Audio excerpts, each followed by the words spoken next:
Howdy, howdy, howdy, everyone. How's it going tonight? My name is Matt Jarbo. This is Hollywood After Dark. Today is the 19th of November, 2019. That means exactly 30 days from today, 30 days from right now.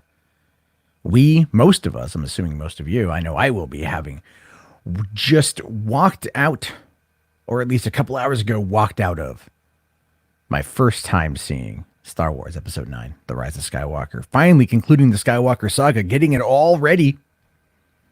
Getting it all ready to go. Finally walking out, sitting there and going like, it's over. 42 and a half years in the making and it's over.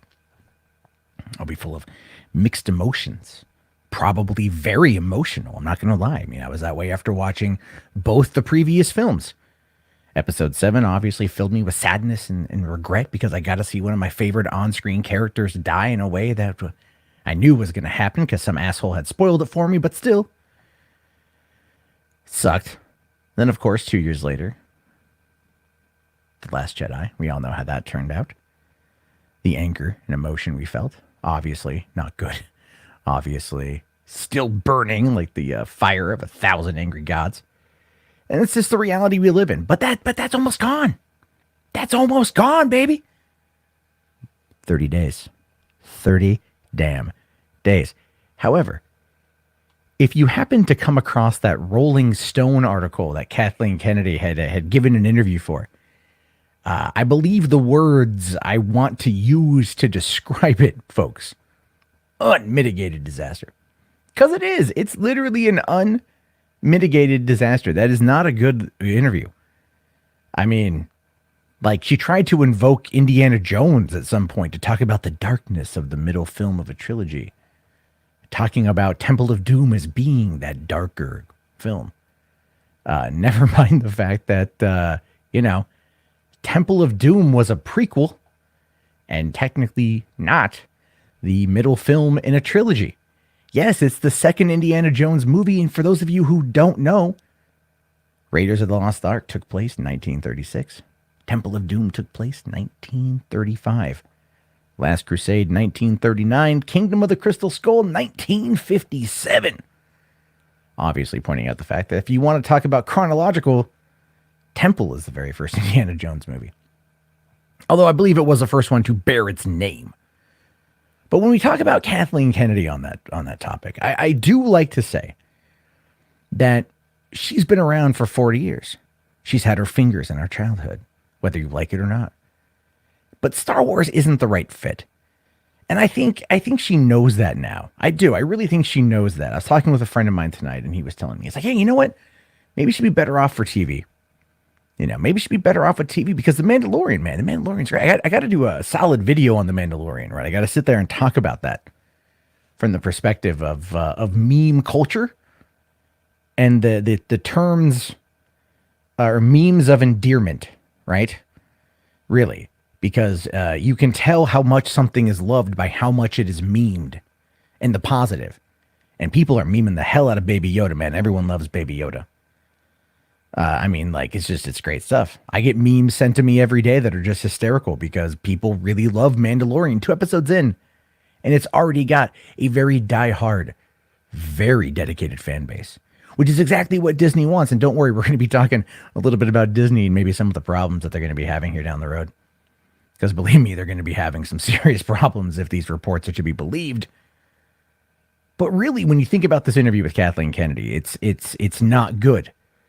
It's a bad look because it shows that she confirms, and I said this in my video, she confirmed that she had no plan. She confirmed that they're now trying to have a plan, that they don't have a plan even for the future, but they're trying to figure it out now. We've learned our mistakes. Please don't hate us. But Mandalorian, I think that's where it's at. I just hope Rise of Skywalker is good. I watched that trailer, that TV spot that put out that 31 seconds with a little bit more footage, a wee bit more footage. Plus the new Entertainment Weekly variant covers look great, as well as the photos they released too look fantastic. There's a lot there, man. This movie's getting me hyped. It is. It's getting me hyped. It's making me feel like I did, when I was watching the trailers for The Force Awakens. And that, of course, is why I think that JJ was the right call. And, Kathy said in the interview, I say Kathy because apparently, her and I know each other. We're very familiar at this point. Sure, it's a one-sided relationship, but then again, I'm a person on the internet. What isn't a one-sided relationship? But no, Kathy had said, that when it came to, wrapping it all up. Oh, God damn it. What was the line she used? It doesn't even really matter at this point. They've bungled it a lot, right? They said it's a hard nut to crack. JJ was brought in, to kind of wrap up the storyline. And that's where we're going to find ourselves. Good or bad, 1 month until we get there. And I am excited. Oh yeah, I know. Talking about the excitement level. Let me just kind of again float this theory out there. This is how I view it. JJ is going to use. Disney and JJ are going to use the hype from The Mandalorian. There's a reason why it's penultimate episode, the episode before the season finale, is the same week as The Rise of Skywalker. Not on the same day, but 2 days before. There's a reason for that. It has everything to do, I think, with Baby Yoda and the Camino cloner and just tying it in to The Rise of Skywalker. But we're not going to know for certain until we go see the movie. And of course, if there's a big revelation that ties into Mando, how many people are going to lose their collective shit in the theater if they're watching Rise of Skywalker and there's this direct connection to Mandalorian? And that to me feels like more of a Feige influence. Because she did talk about that in the interview too. She talked about what brought Kevin Feige over to Star Wars. She's like, well, he did a couple Spider-Man movies and he figured he could do everything. And she sounded a little bit, I don't want to say bitter in that particular part of the article, part of the interview, but she sounded like she knows that like her time is done and her time is out. And Feige is the way of the future for Star Wars, much like he molded and shaped entertainment as we know it. And that's true. I keep saying this. Feige is the most powerful producer in Hollywood, probably the most powerful person in Hollywood, because he makes the most money and has consistently now for years. Bob Iger don't want to see him go. So they're going to give him whatever he wants. And if he's like, I want Star Wars, they're going to be like, all right, you got it. You run the show now, Feige. And you know what, fans? They're going to love it too. They are. They're going to love it too. This is kind of how it goes with this situation. So one of the things to really kind of consider with where we're at, right? I would say in regards to fandom and entertainment, there is a movie announcement today that I thought was kind of interesting. A movie announcement that I wasn't expecting, and really for like good reason, because it doesn't make any sense to me. That, of course, is this one here. Paramount is now setting Noah Hawley to write and direct a Star Trek fan film. Or Star Trek, not fan film. It's a Star Trek film, but a Star Trek film nonetheless.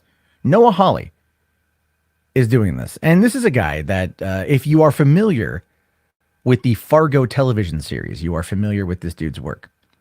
And apparently it's really good. And it says here that Paramount is in final talks with Noah Hawley to write and direct a Star Wars film through his 26 Keys production banner, and he will produce, along with J.J. Abrams and his Bad Robot banner. Saying, I don't have too much more to report on the film, but my understanding is that Hawley will helm the fourth film in this iteration of the venerable franchise, with the Enterprise crew led by Pine, Zachary Quinto, Zoe Saldana, Simon Pegg, and Carl Urban. And that is awesome. That's awesome. Because we don't really know what the hell has been going on with Star Wars now for a long time. Sorry, Star Trek, not Star Wars. We were just talking about Star Wars. But Star Trek. We don't know. We haven't known what's been going on. But now we know. Now we have an idea. Now, if you want to know more or less what he's done, he did Legion, which is really well regarded amongst X-Men fans. He's also the producer, writer, director, and showrunner on Fargo. And he's currently in production on a fourth season, which stars Chris Rock. And so he is, again, heavily invested in this type of deeper, darker storytelling. But he's bringing that sensibility, if you want to call it, quote unquote, sensibility. He's bringing that to Star Trek, which is interesting, considering that his directorial debut is Lucy in the Sky, which just came out, or it's on its way out, and it's not getting that great of reviews. It's a weird story. It's the one about the female astronaut that falls in love with another male astronaut, and she gets kind of screwed over. So she like travels from like Texas to Florida, wears diapers, and tries to kill him or wanted. He's alive. It didn't happen, but it was a crazy story, and they got Natalie Portman to play Lucy. I don't know. I don't know if I'd make that a story that I want to tell. I mean, it's an interesting story, but really, like Jodi Arias is a lot more interesting. Anyway, now he goes on to talk about here a bit more about his career on Bones, but also just to be on the up and up side here. They are saying here that the studio is apparently still working on that Quentin Tarantino film that we've been hearing about. But they're calling it now a Star Trek spinoff. Notice how it's called a Star Trek spinoff. Because Tarantino's being eyed to direct, has been working on it with Abrams. Really? Now that is a new revelation, because we haven't heard that Quentin Tarantino has been working on a Star Trek spinoff with J.J. Abrams. That is new. And this one would likely carry an R rating, and it's going to be written by the Revenant scribe Mark L. Smith. And that is, again, fascinating, right? It is. It's fascinating. So when I talked about the idea of Star Trek 4 being woke no more, this is what I'm talking about here. This is an article that popped up a little over a year ago.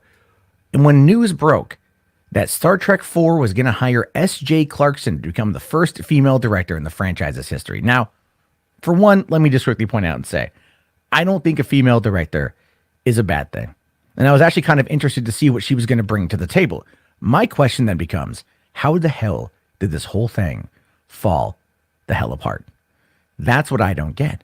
That's what I don't know. And I find it to be interesting. So let's look at here and see what they were saying over a year ago. S.J. Clarkson has been tapped to direct Star Trek 4, making it the first female to helm a film in the Star Trek universe. Paramount Pictures had no comment. The studio announced at CinemaCon in Vegas that it was planning a fourth movie with Chris Hemsworth, who appeared as Chris Pine's father in 2009 Star Trek. Zachary Quinto set to return. Paramount is developing another Star Trek film from J.J. Abrams and Quentin Tarantino. Okay. So that was talked about even back then. See, I never saw this. No one ever associated this, by the way. No one ever associated the Tarantino R-rated Star Trek movie with being in any way, in shape or form connected to J.J. Abrams. Like, this is never talked about. So if it's out there, I'm now just learning it, which for a person who's supposed to talk about the news and know what the hell's going on, trust me, I kind of feel like I've made a few mistakes here. Now, it does go on to say here that the details are scarce, but a key plot point sees Pine's character running into his father in a time travel ploy. Look, we know, okay, like we know that they wanted to do that, right? We know that they really wanted to build up the time travel aspect, right? They announced this movie before the release of Star Trek Beyond in 2016. They announced it was going to have Chris Pine and Chris Hemsworth, and that it was going to be a time travel thing to get people hyped up, obviously, for Star Trek Beyond, which failed to do as well as it could have done in the box office. I really think that it failed to do as well as it could have done, which is unfortunate because Star Trek Beyond is not a bad movie. A lot of people, I think, like it more than Star Trek Into Darkness. So there's that. But what we know from this, what we can glean from this, is that the direction that Star Trek is going is, if you want my honest opinion, it's probably going more towards the Star Trek Discovery route. Now, before many of you out there clutch your pearls and faint on the nearest couch, it's not necessarily a horrible idea. The concept of Discovery is not the thing that fans or I should say, not fans, hate about the show. It's a lot of the characters and the choices and things like that. Especially Alex Kurtzman as a writer, they ain't a fan. So when you have a situation like that, when you have a situation where you've got a guy who's known for doing dark and very character-driven pieces, Legion's insanely character-driven, Fargo is character-driven, but also very dark and twisted. He's taking on his first, theatrical movie as a movie about a woman who plots to kill a man who scorned her, and she goes about it in a crazy enough way, and this was a true story. He's attracted to the darkness. He wants to, and this is a terrible pun, to take Star Trek into darkness. Yeah, I'm a father too. I own that joke. Okay. Trademark, copyright. If you use it, you owe me $5. which you guys can super chat to me right now if you'd like. That being said, I want to see where this goes. I do. I want to see where this goes. This is a fresh concept from a very different type of director. That's not to say that we're going to get a dark movie. I don't know. I mean, look at look at the Russo bros, right? What was their feature film debut? An Owen Wilson movie called You, Me, and Dupree, and it was bad. But they went over to Community. They cut their chops on Community with some of the better episodes in season 1 and season 2. And then they went on and they made Winter Soldier in 2014, and literally the rest is history. 2 of the highest grossing films of all time are movies that they have made. They are competing against James Cameron, right? So, I mean, look, you wouldn't think that based upon their initial track record, they'd be able to pull it off, but they did. They pulled it off. So maybe this guy can pull it off too. I mean, something clearly happened with S.J. Clarkson that just didn't work. And it's possible that because they didn't mention Chris Hemsworth being in this movie, that time travel plot line it died. And it probably died when Viacom and CBS merged, which therefore brought Star Trek back home, because CBS owns the rights. Paramount no longer has to license the right. They're all under the same umbrella. And the Kelvin timeline can be merged with the Prime timeline, or, and this is just my speculation, officially take over as the timeline. Because if they're doing this movie with JJ producing and they're doing the Tarantino movie with JJ producing, we're still in the Kelvin timeline. And I don't think that's ever going to change. So that's what's going on with that. It's crazy stuff, right? Crazy stuff. We've also got this is one that popped up today. And this to me is absolutely wild that it's anything that was even remotely suggested as being a reality. I was flabbergasted. I was shocked. I was amazed. I was appalled. I was, what the hell? Studio executives apparently suggested that Julia Roberts play Harriet Tubman in a biopic. Because there's that new movie, I think it's Tubman or Harriet. I forget what it's called. I think it's Harriet that's coming out. And they wanted Julia Roberts to play Harriet damn Tubman. What? Like, I when I first read that, I was taking a drink and I almost did a spit take. I'm not even kidding you. That's how absolutely crazy it is. So let's find out more. So, multi-talented, multi-hyphenate Cynthia Erivo plays Harriet Tubman in Cassie Lemon's biopic Harriet. Okay. But according to the screenwriter, Gregory Allen Howard, Julia Roberts, yes, white woman Julia Roberts, was once suggested by a studio executive to play the role. And that doesn't surprise me knowing Hollywood, right? It really doesn't surprise me.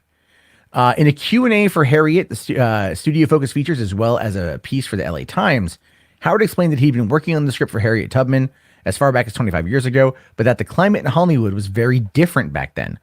According to Howard, the then president of a studio sub-label, praised the script and then suggested that Roberts play Tubman. He goes on to say, fortunately, there was a single black person in that studio meeting 25 years ago who told him that Harriet Tubman was a black woman. The president replied, that was so long ago, no one will know that. And, oh my God. 25 years ago was the early 1990s. It was the end of the early 1990s, right? 1994. Okay. So if you go back to look at Hollywood in the 80s and early 90s, a lot of devil's dust being floated around. You know what I mean? A lot of ideas like that happening. A lot of people out there doing the blow. Oh my God, I would assume. I would assume that this would be something that would be not as wild, but it's wild. This is the world that we live in here. This is the world that we find ourselves residing in, where Julia Roberts was being floated back in the early 90s. Again, she was at like the top of her game. We're talking post Fried Green Tomatoes, right?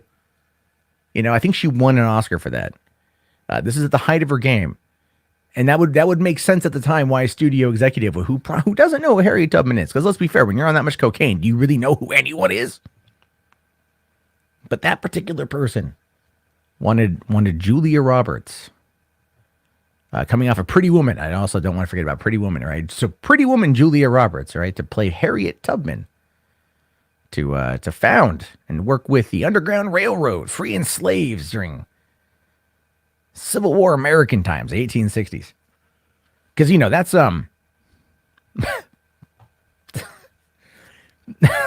it's terrible. You know this. You know they always say Hollywood's out of ideas, right?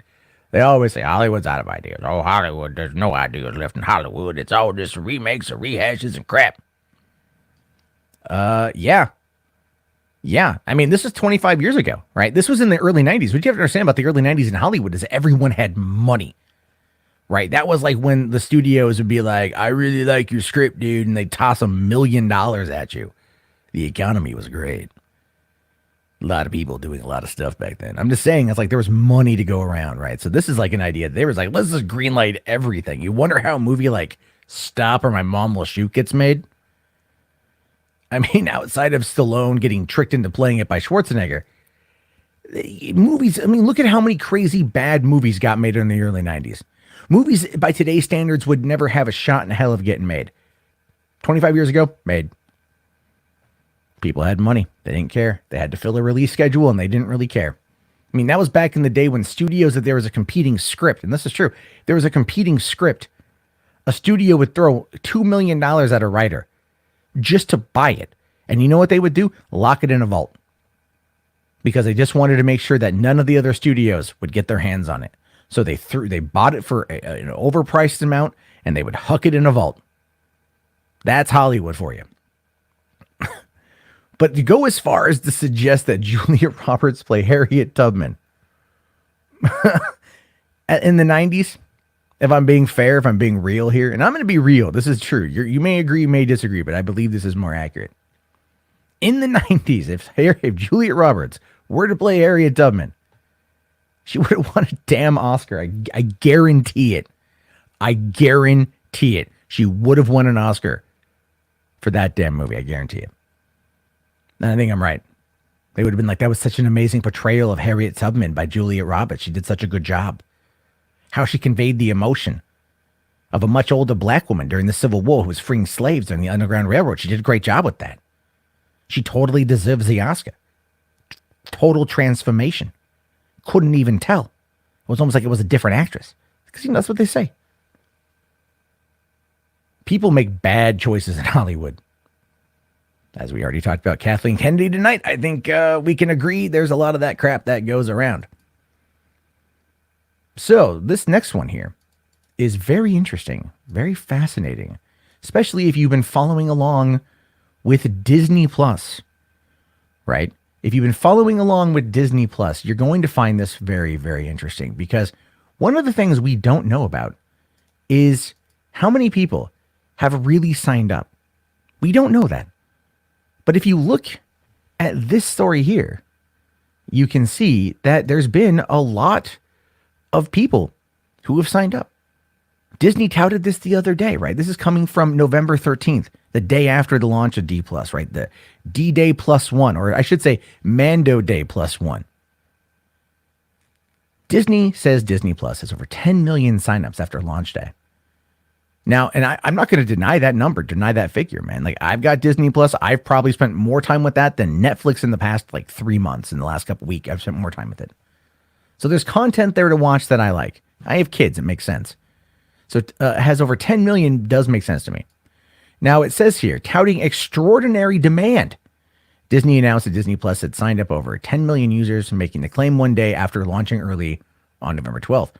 Analysts projected that Disney Plus would achieve upwards of 8 million subs by the end of 2019, helped by Verizon's free 1-year giveaway to unlimited wireless customers. And I want you to pay attention to that, because that could play in. Now, while 10 million plus for Disney, or 10 million numbers for Disney Plus is ahead of Wall Street expectations, the service carries a 7-day free trial, and a certain portion of those who have signed up won't convert to paying subscribers of the $6.99 per month. The other thing to note is that Disney didn't attract all Disney Plus users on day one. It was offering pre-orders for several weeks and began signing up users starting at D23 at the Fan Expo back in August. So there were already a lot of people who had signed up at that point, right? There's already a lot of people who had jumped in to Disney Plus at that point, and they were so that goes against this particular 10 million signups on launch day. So here we are a week later, and I think Disney's worst fears are about ready to be confirmed, and many of you are going to laugh. So according to this article here, 4 times more people are trying to cancel Disney Plus than Netflix. We're a week out of it. We are a week removed from the launch of Disney Plus, and 4 times as many people are trying to cancel it than not. So it says here, when Disney Plus launched, the talk was all about how this would take a huge bite out of Netflix subscriber numbers. Now, according to research group Lightshed Partners, right now, 4 times as many people are Googling how to cancel Disney Plus than they are searching for how to cancel Netflix. Now, I don't know how true people are canceling. I'm sure people are canceling after that week, right? They sign you up, you got to put a credit card in, and then they auto charge you a week later. It makes sense that people are looking for it right now. But it does say here, the question is, as always, will they actually cancel? It's very likely that many are simply looking into how to cancel so they don't get billed once their free year from Verizon or their prepaid 3-year deal comes to an end. While Netflix research shows how far the cancel did go up, it's still a good sign that it's still lower than it was earlier this year when more people were looking on how to cancel Netflix. Now, the way I view that is this. People are always looking to cancel something, figuring it out. But in this particular case, are a lot of people canceling Disney Plus right now? I would probably have to say, yeah.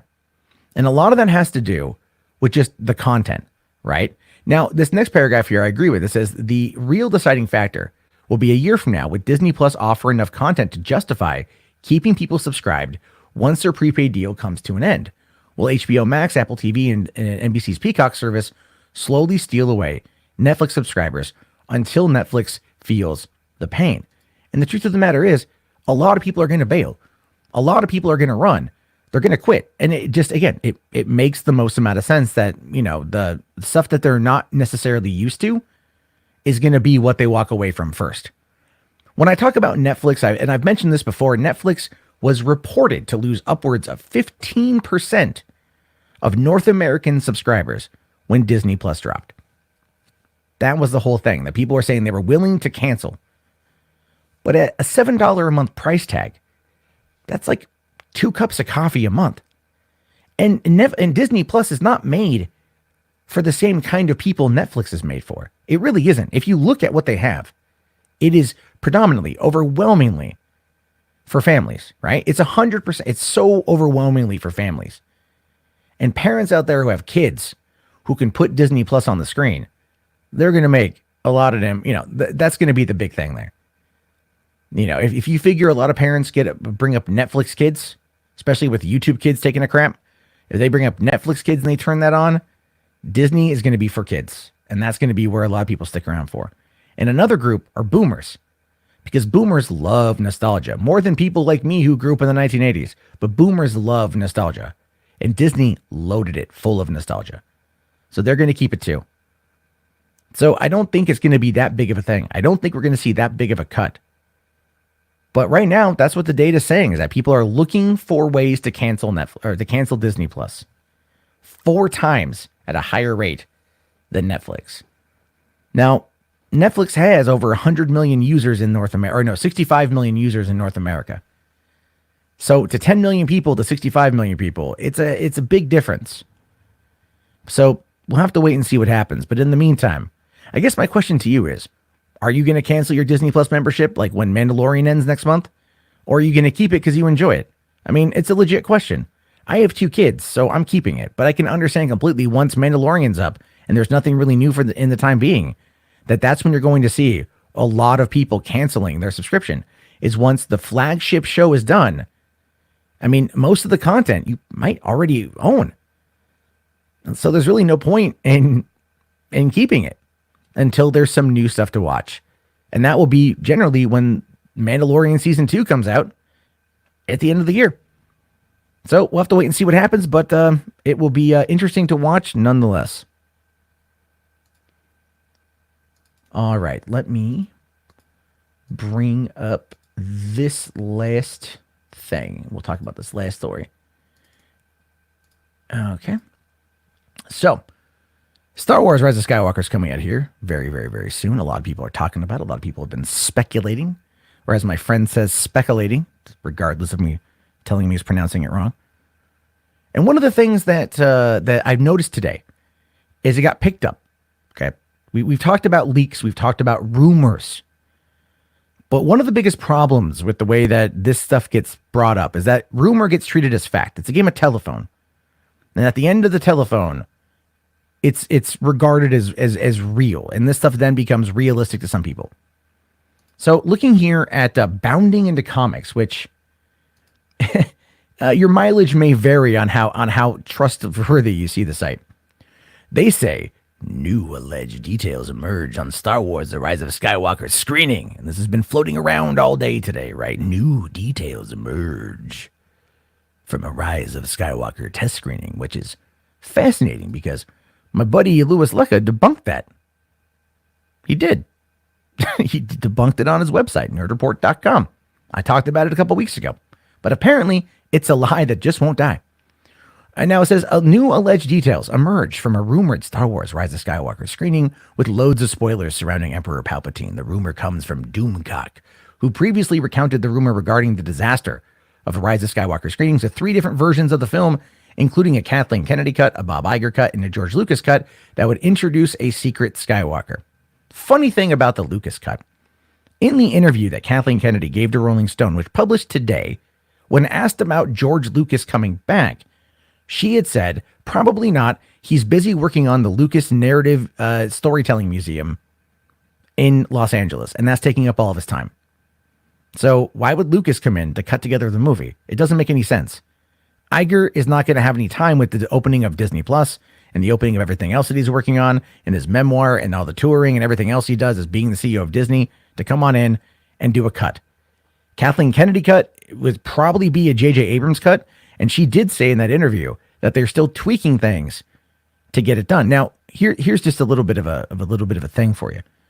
When they tweak it, let's say they change a couple frames and they re-export it. That's technically a different cut of the film. And the more they change it, the more they mold it, the more they operate it, the more they operate on it, it starts to whittle itself into something else than it was before. Movies are built in the edit bay. That's not, so again, just talking about the cuts, it just doesn't, like, knowing how Hollywood works, it just doesn't make any sense.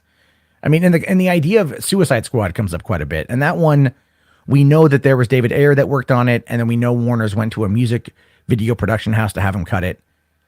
That actually did happen, but we're not hearing about that here. This isn't being outsourced to another company where people talk. This is inside, where you're not getting any other. There's been no leaks that you can really verify yet. Anyway, in the new rumor, and I just want to point out that it's a rumor. Want to make sure, okay? Just want to make sure about that one.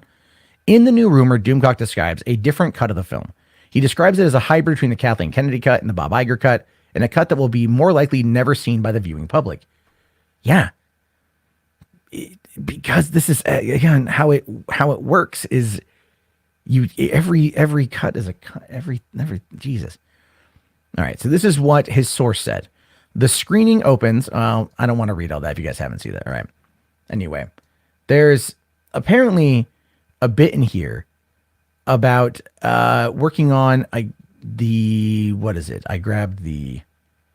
All right, there's a bunch of spoilers here. Okay. There was. Oh, well, I grabbed the wrong article then. That's my bad, because I can't find the one of people walking out. That was something apparently I said people were walking out of the test screening. But anyway, this is what I wanted to look up. All right. So I just Googled Star Wars test screens, and Star Wars test screens here, we've got the George Lucas Saving Star Wars. We got this one posted a couple weeks ago. Screening's a disaster again. That's about it. November 9th, November 8th, November 9th. Okay, this is all recent, right? Let's go back. There's go back. Let's see, page 5 here. Let's see, 2002. Star Wars test screening. Okay, that's from SNL skit. All right, there's again November 9th. You're not finding any articles, and I'm just saying this. I've been Googling this. You're not going to find any articles that actually have the test screening talked about. Not for Force Awakens, not for Rogue One, not for Last Jedi, not for Solo, and not for this. It doesn't exist. Not in the way that test screenings operate. People with inside, and Kathleen Kennedy even said in the interview that when you have that kind of thing, when you have that kind of movie and it's that kind of secrecy, you bring in friends and family to check it out. Very, very contained, very, very tight knit, and very, very leak proof, because that is what JJ wants to do. He wants to make sure that the audiences are that their experience is preserved. And that's what he tries. So when you look at the idea of the rumor of these test screenings, it's just that it's a rumor. There's no factual data to back up any claim. I mean, and just simple, Google it yourself. You won't find anything that has a valid source. And it's not just this movie. Go back to 2015. You will not find that data and that information. That's what I'm talking about when I say that these rumors take with like a cocaine rock size, grain of salt. Because you have to. Because the data, the publicly known data that we know for people who scroll through movie journalism news every single day like I do, it doesn't exist. Like a unicorn or a great white buffalo, it just doesn't exist. And so people out there, I think deep down know it. It just gets frustrating when they play it up like it's real. You can say rumor all you want, but when you're presenting it like that, I think we all know the truth. And that's just my complaint with it. That's my complaint with it. Anyway, that's all I got for story wise. Let's take a look here at the chat. So let me see. Did I miss any super chats while we were talking? Probably not. I just want to scroll through and see. Nope. Cool beans. Cool beans. Spoil away. You don't care. Nah, man. I think I care. I don't want to spoil it for anybody. That's not the article I was looking for. I grabbed the wrong one, which is unfortunate. I grabbed the wrong one. I was looking for. There's one I was reading. It's like, oh, people were walking out of these screenings. Is what I was hearing. People were walking out. It just doesn't.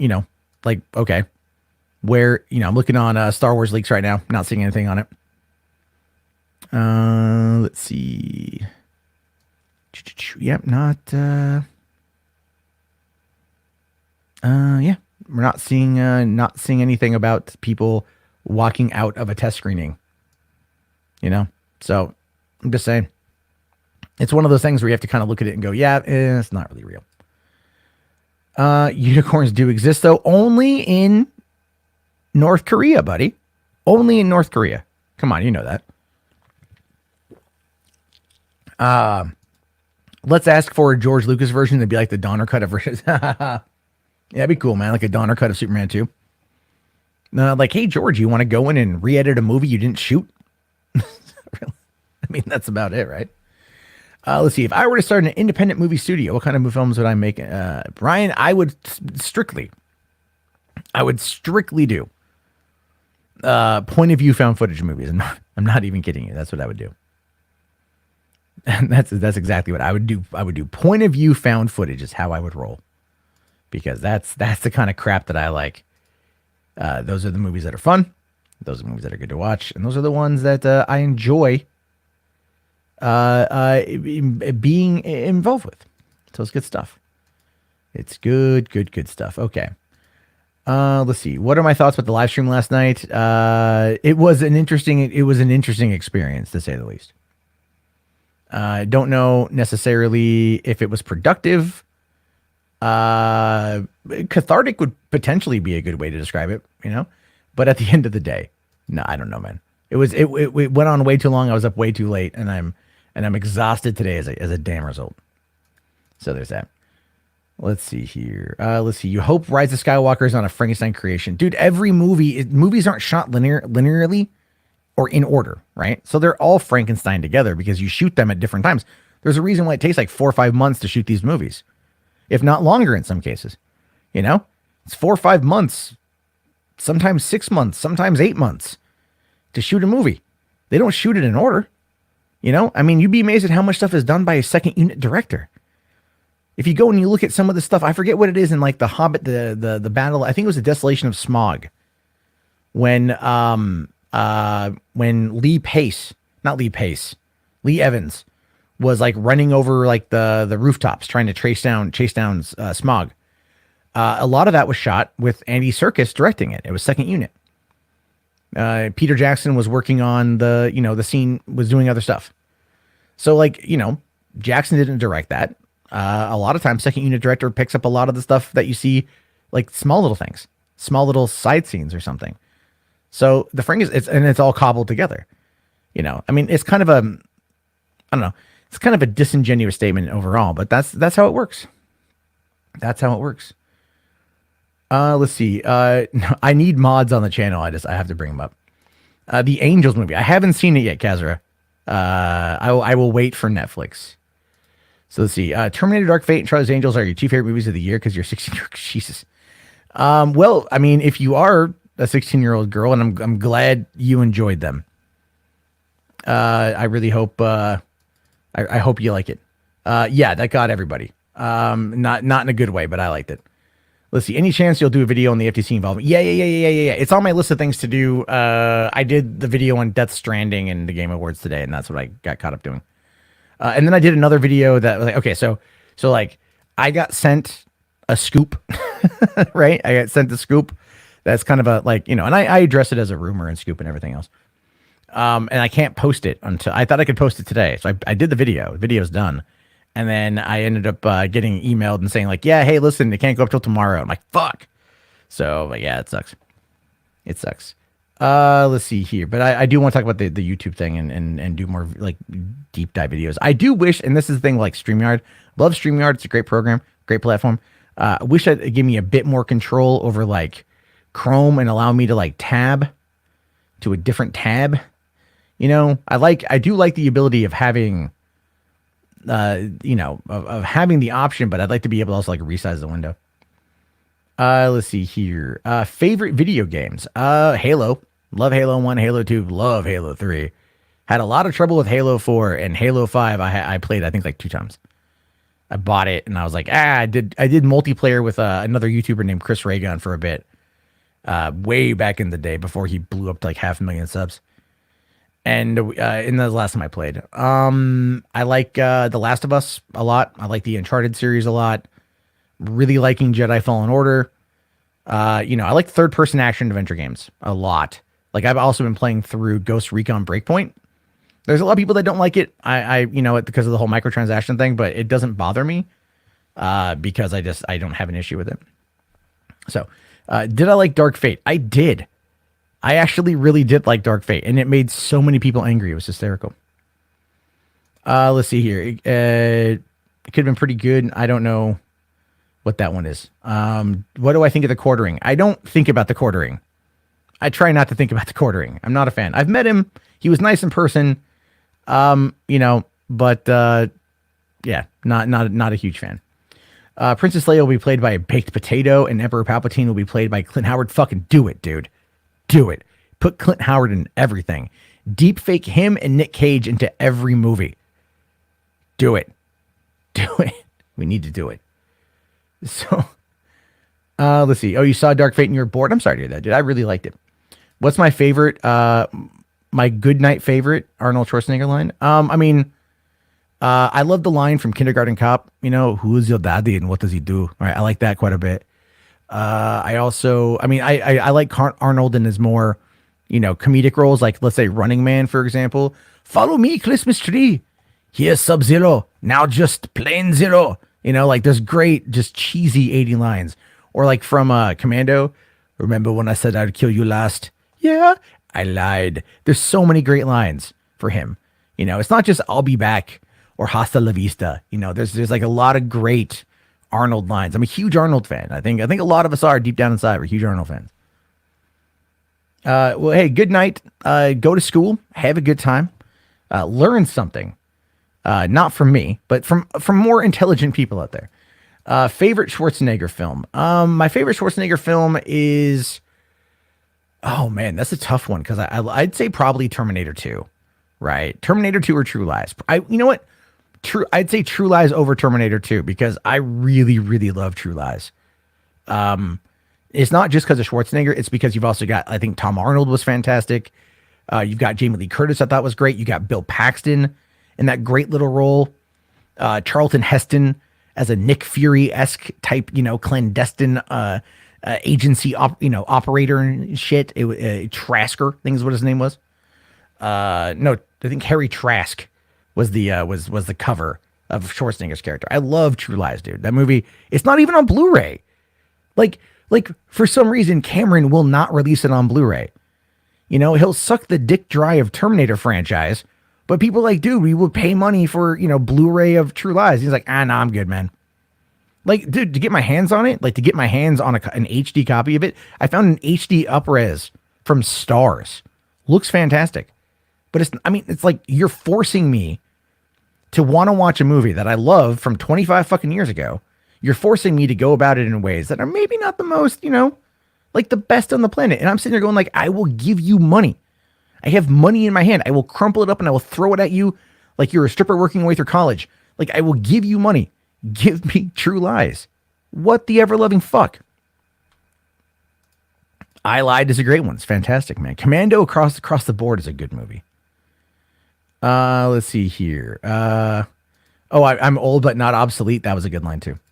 What is, I'm going to do a video on this. I'm actually going to do a video on this one, why I'm excited for Six Underground. And I am excited for Six Underground. I saw that new trailer, watched it a couple times and shit. Here's why I'm excited. I'll give you a teaser. I'll give you a bit of a taste. I'll give you just the tip, just the tip. And then we'll play ouch, ouch, you're on my hair. I'm down for Six Underground because it feels like Michael Bay from the 90s, right? Back when he was, Michael Bay from the 90s, The Rock, Armageddon, Bad Boys. Bad Boys 2 was 2003, but I still kind of tied into that franchise from 1995, okay? Back when Michael Bay was Michael Bay. Michael Bay peaked in 2007. It's unfortunate, but it's true. He peaked in 2007 with Transformers because what he did is he ripped off every single thing he'd ever done. Every one of his signature shots, he ripped off in Transformers. And I'm not against, I love Transformers. I think that's why he peaked. I will say, though, that Pain and Gain was really good because someone bet him, I think he couldn't make a movie for under $30 million. So he did Pain and Gain. And then, of course, what was it? He did, was it 13? I didn't see that one. 13 Hours, I think, was that one. I didn't see it, but I heard it was good. I heard it was pretty decent. I just liked it that it was Jim and Roy from The Office fighting terrorists in Benghazi. It's what happens when Pam breaks your heart. You join the military and start fighting terrorists. America. Fuck yeah. No, I really, I like Michael Bay. This movie it feels like it's Michael Bay. A lot of the over-the-top humor, a lot of the quippy dialogue. I think Reese and Paul Wernick working in that kind of fast-paced environment with Ryan Reynolds being able to keep up. That's going to be really where it's at. Never mind the fact Dave Franco's in it too, man. Dave Franco is funnier than shit. He's got a great delivery system, and I think it's going to be like a lot of the sight gags are going to be there. I think it's going to be a lot of fun. It looks like a lot of fun. And I think Michael Bay doing a goddamn Netflix movie, man. What does that tell you about our culture, about movies right now? Michael Bay, Netflix, like fucking Martin Scorsese and Netflix, and then 2 weeks later, Michael Bay. Netflix is owns everybody at this point. Like I guarantee you, Netflix has got private investigators getting as much dirt as they can on people in order to have a little black book like the dude who ran fucking National Enquirer had on Trump, right? Had all that shit. And they're just like, oh, Michael Bay, we want you to come work with us. I'm not going to do it. I'm fucking Michael Bay. God damn it. I made Transformers 3. And they're going to be like, yeah, but have you seen this? And he's going to be like, okay, so where do you need me? And, that's what it feels like, right? But that's what I'm joking, obviously. But Netflix pays a bunch of money up front. So people like Michael Bay, they're going to get their money up front. Ryan Reynolds going to get their money up front. Everyone's going to get the money up front. There's no back end deal and shit. There's no potentiality of losing out. Netflix pays and they overpay. But damn, man, a Michael Bay movie on Netflix. And I thought when they did Bright with Will Smith and David Ayer, written by Max Landis, that was a big deal. And that was 2 years ago, right? That was 2 years ago. That was a big deal. No, 3 years ago. I think it was in the winter of 2016, right? It was a big deal. Now it's like Michael Bay. I mean, what's next? Spielberg doing a Netflix movie? Imagine that shit. Peter Jackson doing a Netflix movie? You know, like that's where we are right now, man. That's where it's at. It's going to be fucking wild and shit. But anyway, 600 Ground looks pretty dope. I want to see it. Let's see here. Oh, yeah, by the way, The Island is underrated as fuck. Yes, I completely agree. I should say The Island. Well, when I say he peaked in Transformers, I should have said The Island was really good too. I really did like The Island. I thought that was great. Favorite ninja movie? You like the Sho Kosugi films. Well, I'm not very up to date on the ninja movies. However, I do like American Ninja 1 through 4 with Michael Dudikoff. I think he's in a couple of them. The first one and fourth one for sure. I think he's in the third one, but he wasn't in the second. The American Ninja movies. Look those up. those are pretty goddamn terrible. Yeah, no, Michael Bay, The Island, best film. Yeah, no, definitely. This season of South Park's pretty good. It's I don't know. I lost interest in last season, which is weird because I love South Park. But this season's been pretty dope, pretty good. It's all about Randy Marsh, man. And I like that it's all about Randy. The boys took a back seat. Let's see here. Your favorite line is "Put the cookie down" from Jing. Oh yeah, from Schwarzenegger. You forgot about Bright, dude. Apparently everybody forgot about Bright. I liked it too. I thought it had good world building. I think Max Landis did a good job, but he's done, man. He's toast. He's out. You know, every time Max Landis is going to try to come back into the fray, there's going to be another like Max Landis is a bastard article series going around, and that's just going to fuck up Max Landis. What's my favorite Stallone movie? Demolition Man, without a doubt. Demolition Man, in my mind, is the last great 1980s-esque action film. It's been over 25 years, and in some aspects, they have not even been able to top it. It's so quotable. Illuminate, de-illuminate, right? John Spotton, you have been fined 1 credit to the 3 seashells. We still joke about the 3 seashells. I mean, come on, man. It's Demolition Man. If you guys like Demolition Man, smash that one. And also smash that like. TMNT from the 90s. I love that movie. I love that movie. I saw that when on my 8th birthday. Right, I was 8 years old when that movie came out. I was so excited, dude. I went for my birthday party, had all my friends. Right, like watched Casey Jones and shit. Fucking fuck shit up, man. Just the Shredder getting crushed at the end. It was just like such a good movie. I still love that movie to this day. And then the next one came out, I think, the next year, right? Like, yeah, it's like I was 8 and 9. TMNT 2 was great. Secret of the Use, man. The Go Ninja, Go. That rap was everywhere back in the day. That was back during the height of Vanilla Ice. That shows you how old I am. I remember the height of Vanilla Ice. But no, I love the Turtles, man. I want them to do another Turtles. Like Turtles 3 was kind of lame. The 2007 animated movie, I thought had a really strong first half, and it kind of fell apart in the back half. But good voice acting across the board. Good animation across the board. It was good. Just kind of had that, like, it just didn't stick the landing. Nailed the takeoff, couldn't stick the landing. And then I liked the one in 2014. I liked it. I thought it was fun. And then Out of the Shadows, I actually have not seen. I thought I did, but I guess I didn't. Anyway, I wish there'd be more of those. Let's see here. Taco Bell at Last Rest. Goddamn right. That's right, John Spartan. Yeah, that's right. Let's see here. Demolition Man was epic. You think Tango and Cash is his best movie? Because it's a team up with Kurt Russell, man. You know, and Kurt Russell and Tango and Cash just felt like a bit of a beefed up version of Jack Burton. And I'm not complaining because I fucking love me some goddamn Kurt Russell, but I'm just saying this. I mean, it's not a bad movie. All right, man. Have yourself a good day. They are doing a new TMNT. Aren't they doing it? Yeah, they're doing it for like Netflix, right? Like they're doing an animated movie or something. It makes me sad that the Peace Joint TMNT 2 is closed. That's always bad, man. That's always bad. There's a lot of the stores that get closed down and shit. Like, here's something funny. This is true. I'm about 5 hours away from the last Blockbuster in the world. I need to make a trip down there, like a Mecca. You know what I mean? Like, I'm not a religious person, but I think going into the last Blockbuster would be one of those like holy experiences. You know, I'd walk in and the door would open and it would go like, "Welcome to Blockbuster." I'd be like, "Yeah, Blockbuster and shit.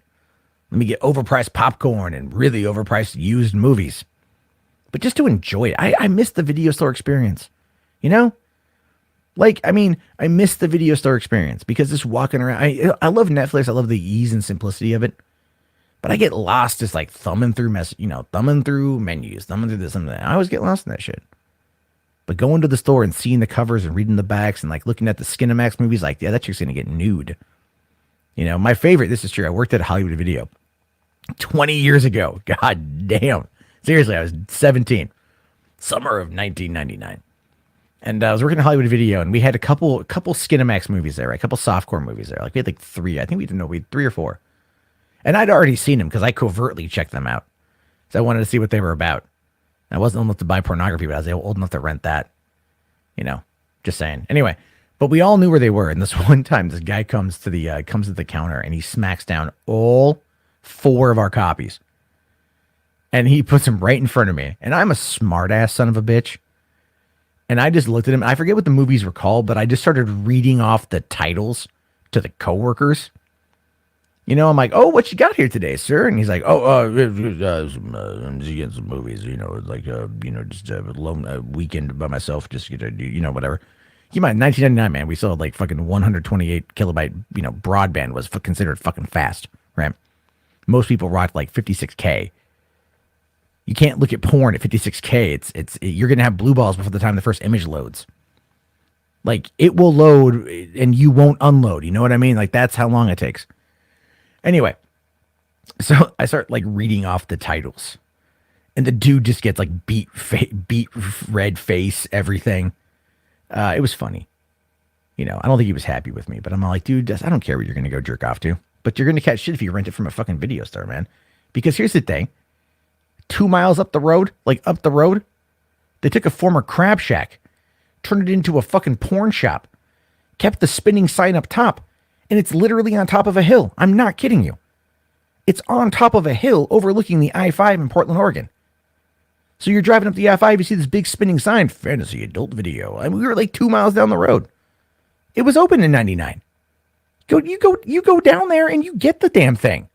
You don't go to Hollywood Video and you rent like softcore skin flicks. I'm sorry. You might see a little bit of bush. Actually, can confirm you did. But there's no penetration. There's none of that, none of the good stuff. Maybe I'm just desensitized now because I discovered high-speed internet when I was 17 actually. Yeah. So, blew my mind. All I'm saying is, there's places you can go and rent stuff you're going to jerk off to. Hollywood Video may not be the best place. Now, look, I will say this. I'm glad he got all four at once and that he didn't, sit there and, like put in like fucking Care Bear movie or something, because that would have been, oh my God, right? Like imagine it's like, well, I got my wife and I want to watch a movie. I got a movie for the kids, so it's like, oh, it's a Care Bear fucking movie, and it's this skin flick, like because at that point in time, the dude's really got to like explain it, because you have to explain it at that point. If you don't explain it at that point, it just looks bad, right? And there's people that do that. Because, I remember there was this video store I used to go to when I was a kid. It was a little, mom and pop chain. I loved the store. It's called Impulse Video, right? And we go to the place, and they had the back room. They had the adult room, right? So I'd go up there. I'd see, parents with their kids coming in. And they tell the kids, okay, Johnny, go over there, look at the anime. Because back then, the Japanime. Because we called it Japanime back in the 80s. Back in the old days, it wasn't anime. None of that shortened shit. It was Japanime or Japanimation if you're proper. So we would go and you'd look around and everything else, but you'd see parents like to sneak off into the back room, right? They would sneak off into the back and they'd get their groove on. They'd get what they're looking for. They'd get the movie they're trying to find. And then they'd come out, and they'd go to the register and they're just like, and you could always tell it was a porno when the guy pulled out the black bag. Right, the black bag, you could always tell it was a porno. After a while, you start to identify it. You start seeing people walk out of there and they got the black bag. You're like, they're going to fuck. Or that dude's going to jerk off to that. Like, he's going to, naughty shit. But it's always funny when they're with their kids because they try to separate it, right? The parents, and the parents, they watch, I'm not against it, man. Parents are going to get off. Parents want to, they clearly got together enough to make the kid, right? People are sexual beings. They want to get off. Nowadays it's a lot easier. You can simultaneously stream your phone to your TV. You don't You don't even you need to like get a DVD anymore. You can just like go on Pornhub and like cast it to your TV.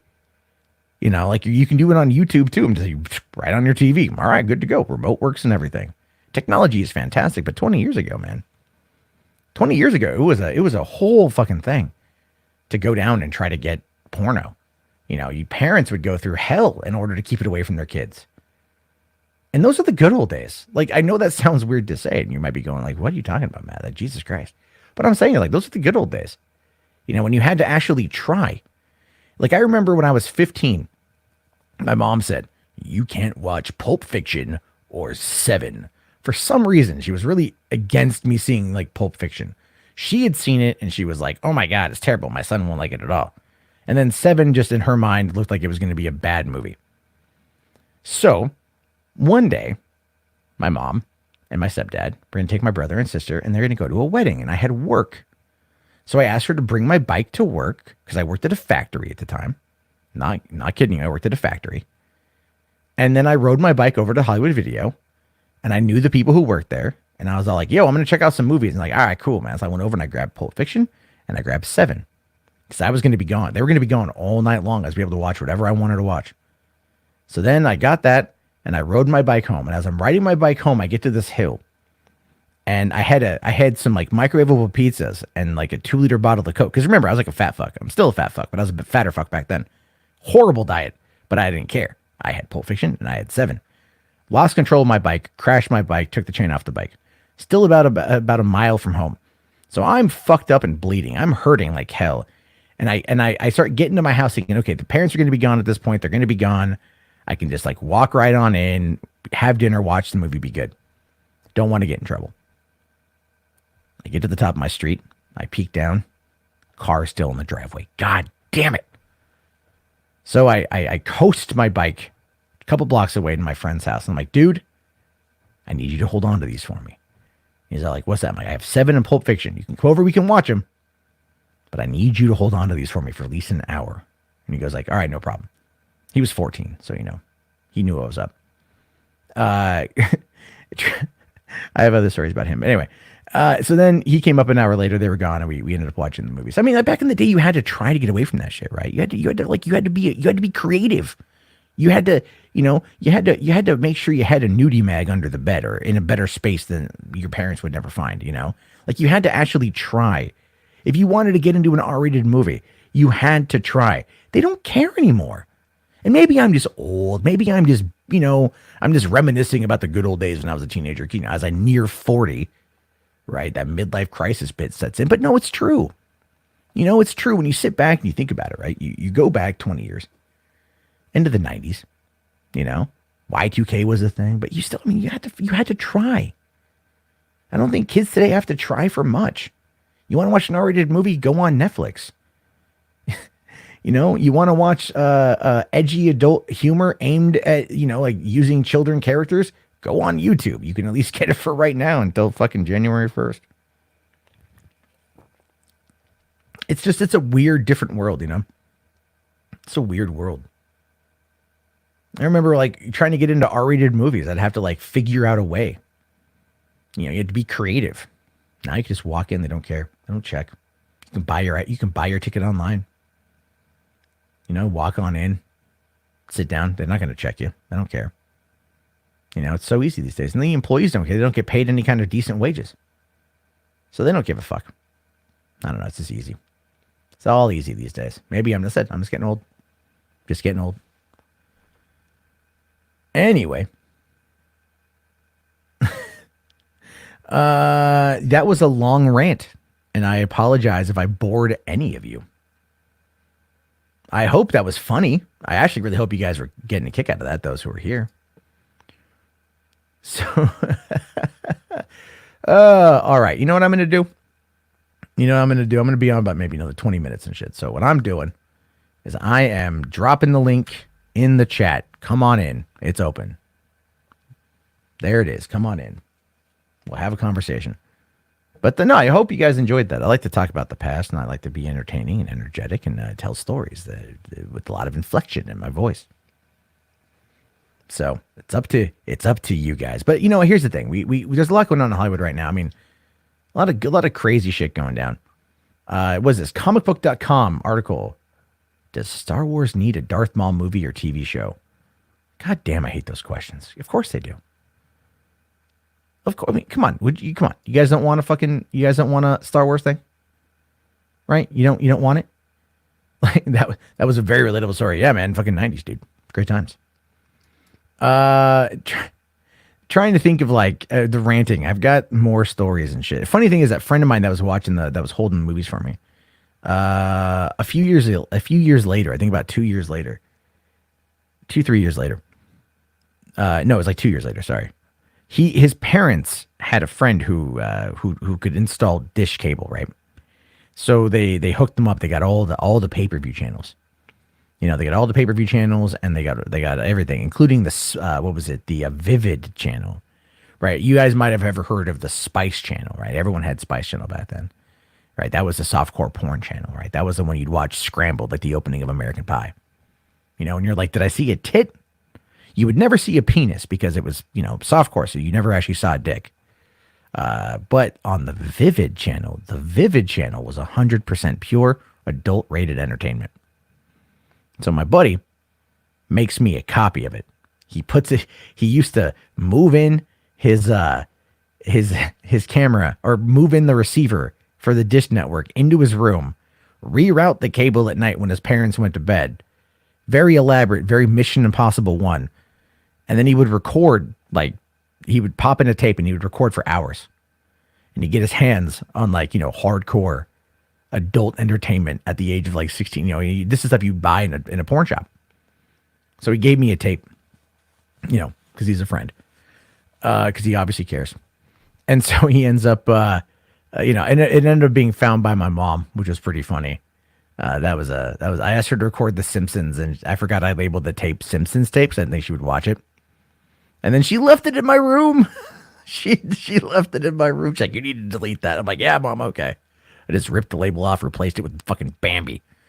Anyway, hey, what's going on, Jeff? How you doing, man? Oh, I'm sorry.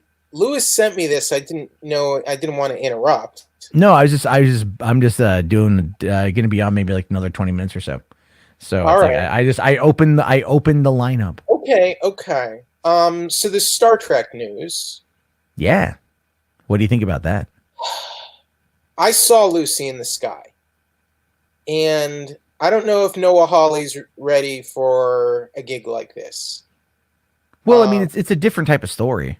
You know, it is a different type of story. It is a different type of story, but I feel like his work is better suited for TV. Okay. That's what I get the sense for him. Second of all, how do they have the budget and the salary thing worked out? Because last year the situation was they couldn't come to an agreement with Hemsworth and Pine, who they, you know, because they had the whole premise built around like time travel and Kirk meeting his father, and then they couldn't really. Star Trek Beyond underperformed. Like, it didn't bomb, but it underperformed at the box office. Yeah. So, and sequels generally don't cost more. Like, I'm not saying never, but generally they cost more in each successive installment. And part of that is because, you know, the actors get paid more and they get raises. And they did not want to give Pine and Hemsworth raises because they couldn't justify spending all that extra money after what happened with Beyond. So I don't know. We'll see. Well, if this, I mean, they announced that movie though before Beyond even came out, obviously trying to drum up business. Well, I recall there was a Midnight's Edge video where I think they said they did that to get interest from international financiers. Now, yeah. I don't know if that's true, but that sounds. I can maybe believe that, because look, after Beyond came out and underperformed, the movie kind of fell apart and it kind of languished in development hell. So I can kind of see that sequence of events sort of working out. But can they get Pine and Hemsworth on board now? Is the question. Well, I would argue at this point, Hemsworth is out. So, so there's So that. do you think they're abandoning that plot entirely? Yeah, I would say after 3 years and moving on to a different writer director, yeah, they're abandoning that plot. I hope so, because honestly, that idea sounded ridiculous. Well, I mean, look, the thing is, okay, but you got to break it down like this, right? Why would they have chosen that specific plot? I think, Hemsworth. It was all Hemsworth. well, yeah, but Hemsworth has proven he's not a box office draw. He's not, unless he's playing Thor. Unless, Um, and the thing is, though, it's like, but I would say honestly that Hemsworth might do better now because we're post Ghostbusters and post Thor Ragnarok, where we got to be funny. I mean, I get why like you want a Hemsworth for that film, because he was he was sort of like the big discovery for Star Trek, because he went on to have, sort of a small role, but went on to have this sort of breakout career. That kind of steamrolled after that. But he's not a draw. Like, they tried to build that Snow White thing around him with the sequel. I never watched the sequel. I never bothered. I never really cared. Rush, which I think was Rush is a great movie. Like a great, maybe not as good as Ford versus Ferrari. I thought it was a solid movie, but that didn't really draw any interest either. Every major movie he's done outside of Marvel just doesn't do very well. No, that's true. I mean, Men in Black International, even with Tessa Thompson and him, it just, I mean, and I enjoyed it for what it was, but it still failed. It failed to connect. But I mean, I would say that this announcement today has a lot to do with the merger, the Viacom CBS merger, because now Paramount is no longer having to license Star Trek from CBS. I even wonder, will this even get like a major theatrical release? It's potential it could go to CBS All Access. It all depends on whether or not, like, I think Picard does well. Mm-hmm. But at the same time, I don't think they're going to, I mean, they could, I don't think they're going to do a TV movie. I mean, I don't think they're going to do that. Cost would be just not even having a major theater, because a big international wide release, that costs money, and that's a whole other separate cost we often don't hear about in the press. Yeah. No, you hear a few things here and there, and I get that. I get that. I think that, but I mean, Paramount's in dire straits. Let's be fair. Right. There's a reason why they've signed deals with Netflix to do Beverly Hills Cop 4. And I think even Coming to America 2 is probably going to be co-financed by Netflix to some extent, but the thing is, Dolomite, My Name Is, Dolomite, My Name Is. Have you seen it? I'm seeing that tomorrow. I got invited to a filmmaker. Oh, nice, dude. It's really, really good. That's Paramount too, isn't it? I don't think so. That was a Netflix. That was a Netflix one. Okay. That was a Netflix one. But no, I mean, like, it's solid. It is super good. It might be my favorite Eddie Murphy movie that I've seen in the past, like, 20 years. So I don't know if they're ready to go that route with Star Trek films yet, but well, I would say if they're going to do anything, Star Trek's going to go to fucking Netflix. That's where it's going to go. Now, I could see if Netflix were to pitch in, I could see that's how they could bring back the cinematic franchise actors. Yeah.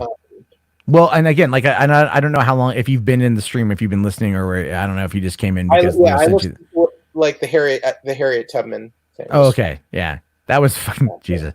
But there's also the whole thing with I mentioned the Six Underground, right? Like, the whole spiel about Michael Bay going to Netflix. I mean, if Netflix has got Scorsese and Michael Bay, like, who can't they get, right? I mean, we heard the talk about He-Man. We don't know if that's going to happen though, but there was talk that Sony could. Well, and Sony makes sense because they're kind of playing it smart, and I don't ever give Sony credit for anything, but like, I should say nothing. I will say though that their PlayStation division is fantastic, and I love that. Right. But their movie side of things is terrible. Their TV though is good. I don't think we can Well, fault the TV. I just can't see like Masters of the Universe ever getting made with a guy like Tom Rothman in charge. Yeah. Also, Noah Centino in the role doesn't make any sense to me. Well, It's all like, I mean, it just doesn't. It that's a just tough role. Admittedly, that's a tough role to cast. it is. I mean, what you need is someone like Dolph Lundgren. Like and the 1980 was it Or 19. or Chris Hemsworth, even a younger. Chris Hemsworth could play Thor, could play He I Man. mean, he basically played a He-Man role for. I mean, well, think about that. Think about that. Like if Chris Hemsworth, if they played up He Man like a comedy, right? Like he could potentially do it. I mean, I would be okay with that. To be fair, like I would be like if they were like, yeah, no, he's gonna play the new He Man. Like, like you can never predict how that tone will work or play. no, you would need a solid director that understands that type of comedy. It's a tight. I admittedly it's a tightrope because sometimes that style can blow up in your face, Yeah. and sometimes people want dark, serious, and gritty, just depending on the thing. My other concern over there sometimes is it works. in the direction they're going with Uncharted. It hurts me on a personal level. Yeah, Mark Wahlberg as fucking Sully. Oh my god. And I like Mark Wahlberg. I just think he's woefully miscast in that role, like horrendously. Yeah. And I don't understand why they're doing young Drake with Tom Holland. Because they want him to grow into the role. I mean, and that's kind of what they're doing with Tom Holland. What it feels like they're doing with Tom Holland and Spider-Man. But like the best Nate Drake stuff is not like young Drake. Like those, and those were only like a handful of chapters in the game. They were like 3 or 4 chapters over 2 games. Yeah. Flashbacks with a young Drake. And in those chapters he's like 10 to 13 at most. And Tom Holland is 23 now. So I can't wrap my head around this. Other than Tom Holland, he looks young and he sounds like he has that high pitched voice. I get that, but I just don't see the logic in. Well, I mean, I think the way it works is, how it works is kind of like Spider-Man did well, and Sony wants to keep him around, and they go like, "What do you want?" Right. And he's like, "Well, I grew up playing the Uncharted franchise because I mean, Sony's also talked about PlayStation Productions. Not a lot. We know that it's their new thing. We know that it's their new right. Their new play. They canceled. They're focusing on doing movies around their properties. And the thing is, if they pull out, like, let's say a God of War movie, right? And they make a good God of War movie, people would lose their mind. I can't believe that. Well, I think if they were going to do it, it's kind of like, okay, so back in 2014, I was at Comic-Con and they had a Screen Gems panel, and I was surprised, like that Sam Raimi came out and they announced that they were doing the Last of Us movie. And I was like, oh, wow. Wow, that's crazy. Because I didn't even know it was going to be a thing. Right. And it's been 5 years and it hasn't been a thing. So there's reasons. But it was Sam Raimi on stage and they brought out Neil Druckmann. Right. And Druckmann, who wrote Last of Us and Uncharted 4, I think he's I don't like his politics, but I think he's a fantastic writer. He was like, oh, I'm writing the script. If I like based like my viewing habits on politics, I'd like. Yeah, pretty much. Like I've said before, it's like I hate Scientology, but sign me up for any Mission Impossible movie. Exactly. So, but it's like, but Neil Druckmann is, again, I think he's a fantastic writer. Lord Zeno's okay with me as long as you keep giving me good Ethan Hunt films. Yeah, sure, why not? We've had 20 years of that. But no, really, I thought if he's, he was like, I'm working on the script, and then it never really materialized. It kind of fell apart. But I would say at this point now, it's like, to have. I think I'm willing to be proven wrong. I just think people don't want video game movies, and it's not like a comic book story. I think the reason, and this is my theory. This is just a personal theory. Comic book stories work as films because they're like modern they're like modern contemporary fairy tales. Yeah. They're modern myth. They lend themselves, I feel they lend themselves very well to like the cinematic presentation because they're also like storyboards. They're basically like visual sequential storyboards, and I think they lend themselves to kind of like a cinematic art form in that way. Video games are about empowering the player and giving the player just a story like, okay, we're going to let you you get to be Indiana Jones. Like that's the appeal of Uncharted to me. I don't watch Indiana Jones. I'm going to be Indiana Jones now, and I get to control. I get to be Steven Spielberg, and I get to make all this happen myself. Now you turn that into a video game into a movie. So you take out the agency. The whole appeal and love for a video game is your agency and empowering you to make all those things happen, and then you end up with like Prince of Persia or Assassin's Creed, and they're just boring and dull trash. And I don't know. I just think it's more than just getting like good writers, actors, because we've seen good writers and actors and directors work on video game properties before, and they just don't come together. Well, what I'd like to see though is like, let's say, what do I know? Well, what I'd like to see, is what is it? I would like to see someone like, let's say, Cory Balrog, who did God of War. Right. The narrative. I think he wrote it too, and did the creative directive work on it. I'd like to see him come in and work on a movie. Now, one of the things I think they're going to be able to do, and I understand your argument on agency. Well, let me ask you this: would you prefer a live action version of a video game, or would you prefer a video game movie made with the digital assets of the game? Meaning, it's the actors go in, they do all the mocap work, they do the voice work, and they tell a story, and they do it all. Those CG Resident Evil films, like what's yeah, sure, okay, fine. If you want to go, I think you can do those, but you don't release them in theaters. You put them on like DVD or Blu-ray or streaming, and you have fun with them. I mean, it's kind of like, I love Advent Children. I love that film, but I don't. If that film got released in theaters, I don't think it would have made money. Advent Children? Yeah. No, not at all. Denzel. But it did God, well. I wanted to see that movie so bad because it just looks so cool. It is my friend and I got it, and we came up, like, we got dinner, like we got like a late night dinner, and we went over to my house. I had like a 65-inch TV, and we threw it on, and then I'm all like, oh, by the way, I never finished Final Fantasy VII, so you're gonna have to fucking explain what the hell's going on in this movie. Right. He's all like, done. And we watched it, and he's all like, I don't know what the fuck is going on in this movie. And it was just like, it looked fantastic, but it was very much like you had to be in the know of it. I think. Right. But I mean, then again, I might be alone on this. You guys watching may agree or disagree. I still think that Final Fantasy Spirits Within is a vastly underrated film.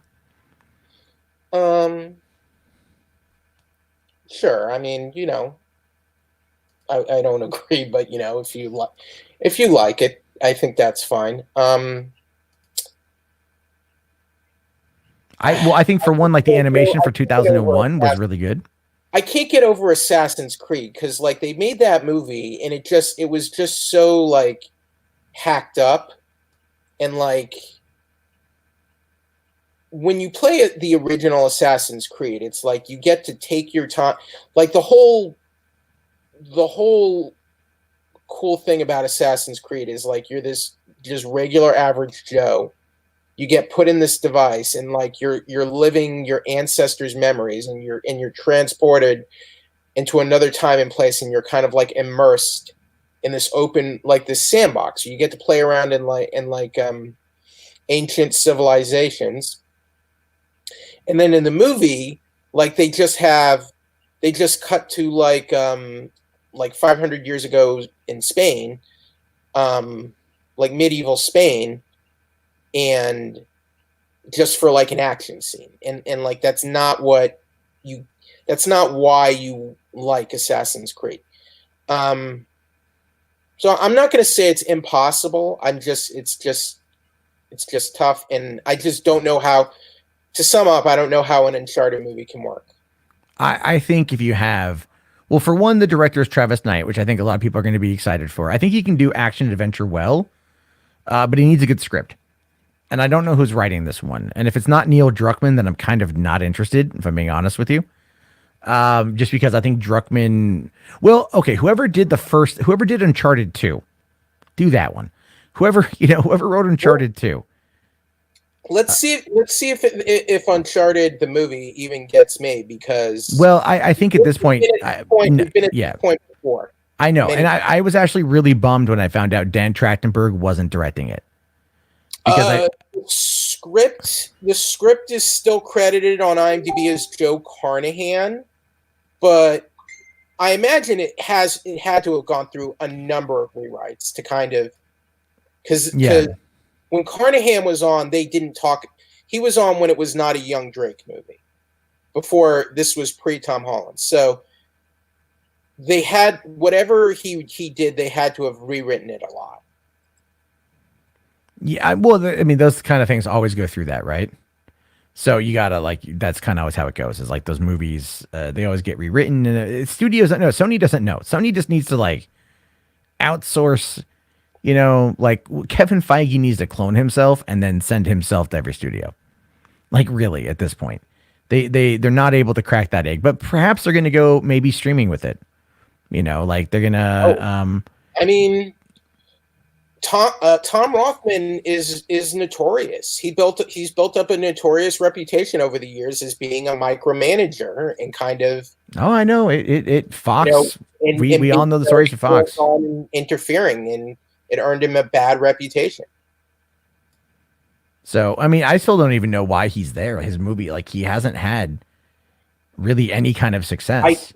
I think because, other than like the failing upward perception of Hollywood, I think because he was head of a studio once, and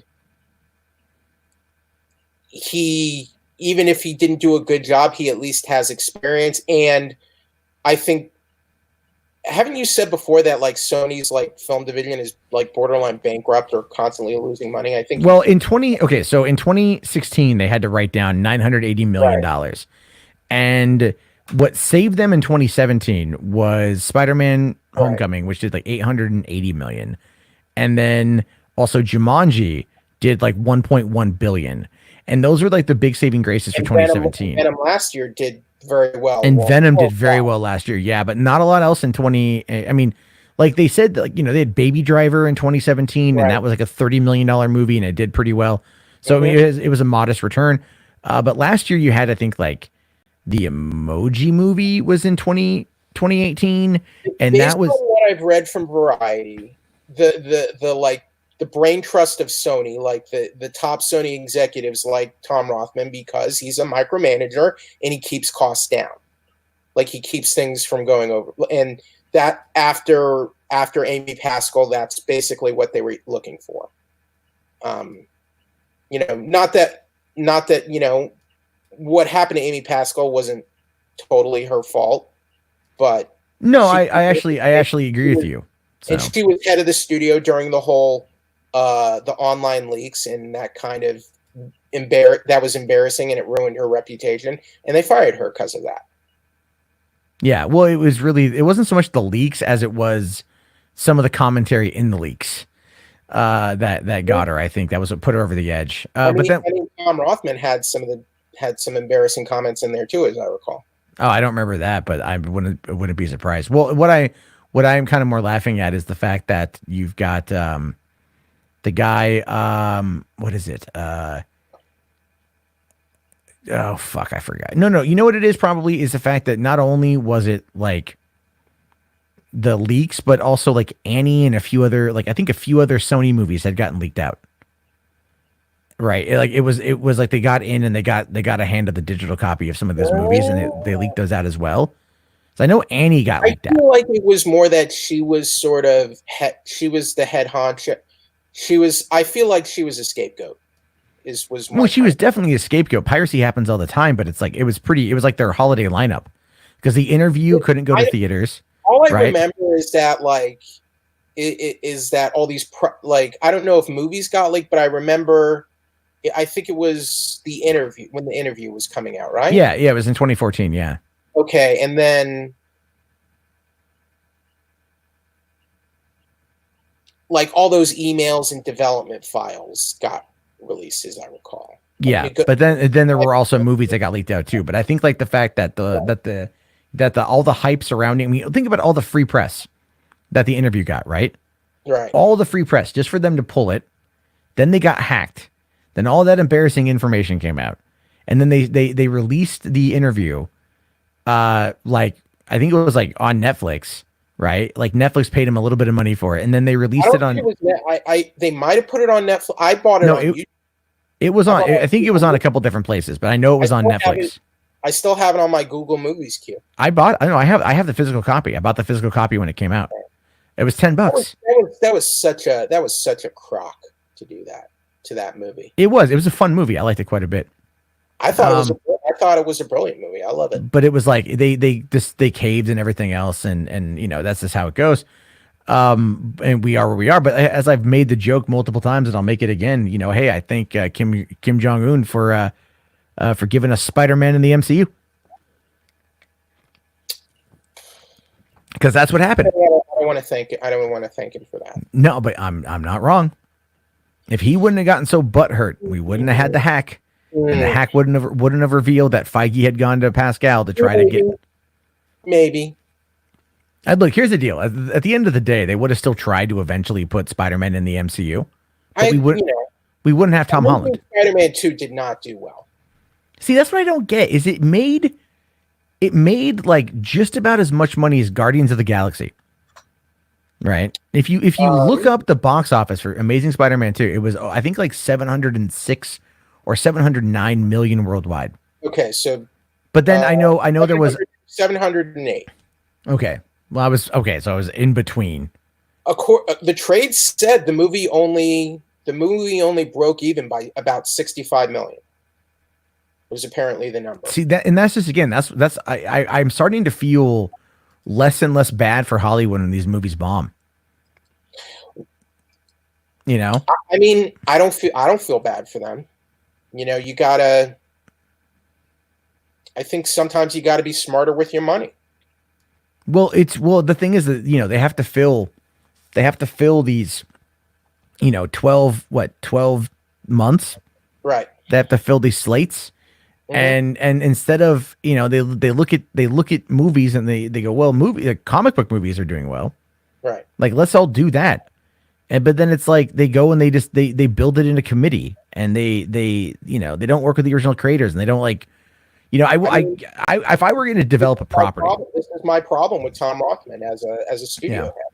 Well, I mean, like, if I was going to develop a property, right? Like, let's say they brought me in and they're like, okay, Matt, we want you to work on the Uncharted movie. Okay. We want you to like really, really make this thing work.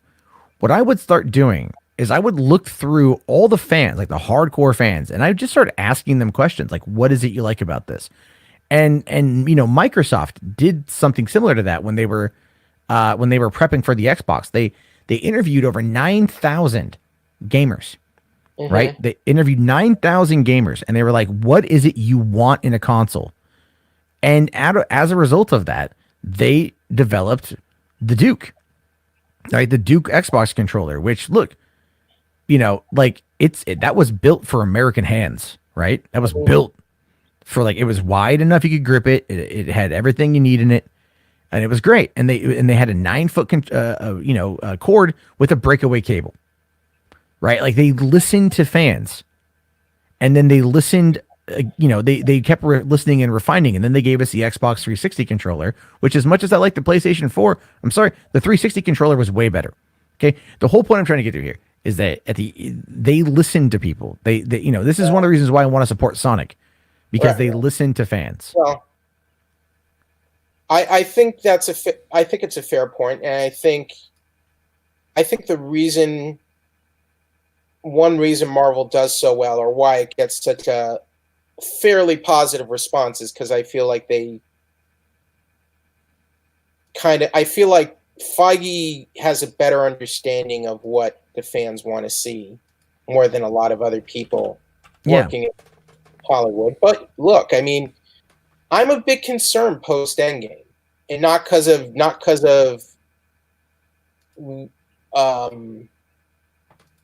how do I want to say this? And it's not because of identity politics, blah blah blah. Will they be like? I'm concerned that we're taking like Cap and Tony off the table, and if the stories will still be there.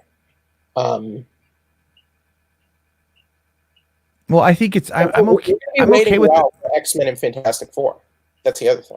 Well, I think most people are waiting for that, and I think they know that. Like whatever plans Feige had to go cosmic, I think he's going to work on a little bit, but I also think it's going to end up mostly going by the wayside, because now that he's got all these new toys, the fans are going to expect it. You know, like when I look at, let's say, for example, you know, like they go, oh, well, we're going to do, you know, look at Phase 4. Look how muted, how minimal Phase 4 is. You know, they're like, oh, the X-Men. That's what I mean. Phase 4 is not all that exciting to me. No, it's really low key, but it makes sense. It makes sense to be low key because, you know, people like, you kind of have to come off of Endgame, right? Endgame was an emotional roller coaster, man. I was fucking drained the next day, right? I was just like, I laid in bed. No, that's a fair point. You know, they have to have low stakes in order to build it up again. I'm a bad person that I have no interest in Eternals, and I don't get why they're making that movie. There's a very simple explanation for that. Is that Warner Brothers is doing New Gods. Right. That's the only explanation. That's the only reason. You really think that's the only reason they're doing that movie? Yeah. I mean, like, they want to introduce Black Knight, and I guess they have plans for Black Knight. If you know, since when has Marvel Studios ever cared about what DC films? Are you serious? You serious? Oh my god, dude! They fuck with DC all the time. No, because they cut him off at the pass. So go back 2013 Comic-Con, right? Warner Brothers, coming right off of Man of Steel, announces Batman v Superman. Okay, this is before Captain America. You know, this is before Civil War. All right, before Civil War, but Civil War gets talked about the next year. They start working on Civil War in 2014. Okay, we know about that because of all the fighting between Feige and Ike Perlmutter about getting Iron Man in. So we start hearing about that in 2014. Why? Because, it's a big team-up movie, a big battle movie. Batman v Superman was already announced. Then, when they set the release date, they set it for the same day as Batman v Superman, the first weekend of May. I forget the exact date, right? They said it after Warner Brothers came out and said, we are reserving the first weekend of May for Batman v Superman. And then Marvel came out and said, no, we want it for Captain America Civil War. And then they just made that announcement. Right. And it gave a middle finger to Warner's.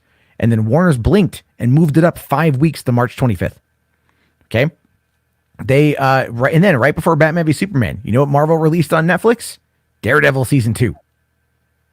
Right before. They were actually originally rumored to be dropping it on the same day that BVS was going to be coming out. They were going to drop season 2 of the hotly anticipated Daredevil show featuring the Punisher and Elektra on March 25th. They actually did it a week earlier, but they fuck with them constantly. So when DC says we've got Ava DuVernay, right, like to do the New Gods, Marvel's like, well, we're going to do the Eternals, and that's literally it. And so like, yeah, man, they mess with them. That's smart though. They like to mess with them. They like Marvel. I don't know. Likes to mess with DC. I'm really not sure about Eternals. I don't know how it's good. I don't care about it, to be honest with you. I'm waiting for a trailer. I know they're shooting it right now, but it's like, okay, it's like this, right? It's one of the reasons why I said that when it comes to the concept of the streaming wars, Netflix took the first real shot at Disney. Right. Because they're dropping Witcher All 8 episodes on the same day The Rise of Skywalker comes out. Right. Right. And that's I Right. mean, come on. I mean, look. Well, arguably, Disney took the first big shot by getting their platform out first with The Mandalorian. Well, not against Netflix. I mean, I think it's a pretty big shot. Like, well, it's a big shot, but it's okay. You know, I'm not. I don't really see the impact necessarily. I think the impact on Disney Plus has been huge. I'm not disagreeing with you, but I also don't see exactly what you're referring to here. I think okay. I mean, like Netflix was clearly not happy that Disney got into the streaming game, right? You would agree with that, right? I would, yeah, because they're losing a lot of content, and as a result, I think obviously they canceled like the better Marvel Netflix shows because of the streaming deal, right? Yeah, I would say that maybe that's not the only reason, but that had to be a significant reason. There was a significant reason. That's why they did it because of maybe not Iron Fist or whatever, but definitely Daredevil, which had a great third season. Oh yeah, no, third season, it was excellent. Yeah, it was excellent. Yeah, a very good third season at the very least. Like they could have continued that show easily. Well, the thing is like they wanted to. Yeah, no, Netflix is salty. Don't get me wrong. They were talking about Disney Plus back in 2017. You know, like so they first announced it 2 years ago. Well, I just think there's definitely some blank measuring going on between Disney and Netflix. Yeah, and putting out a show like The Witcher. Plus. Putting out a show like The Witcher on the same day of Skywalker, that's a bold move. It is. Yes, people. Bold, yeah. Okay, think of it like this, man. Think of it. I wouldn't have done that though. I wouldn't have done it either. But it's you do it like a week after the fact. Drop it on the 27th. You know, like, but that's going to be the season. Weird because The Witcher is a different audience. No, not really. It's TVMA. What does that have to do with the price of tea in China, man? Nothing. I mean, it's more like the Game of Thrones. It's a dark adult TV series. It's more. And you're telling me that Game of Thrones viewers don't love Star Wars too? I'm sure there's some crossover. But there's also going to be a lot of people who watch The Witcher because they like the video game. Star Wars has a whole audience that's not going to watch The Witcher. Star Wars, we don't know that. 65 million Americans have Netflix.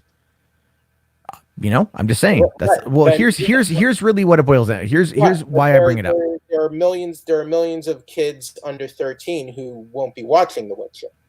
Unless they get a hold of their parents. COPPA doesn't apply to Netflix. And here's why it's an issue. Okay. Because what is one of the main reasons that keeps movies making money?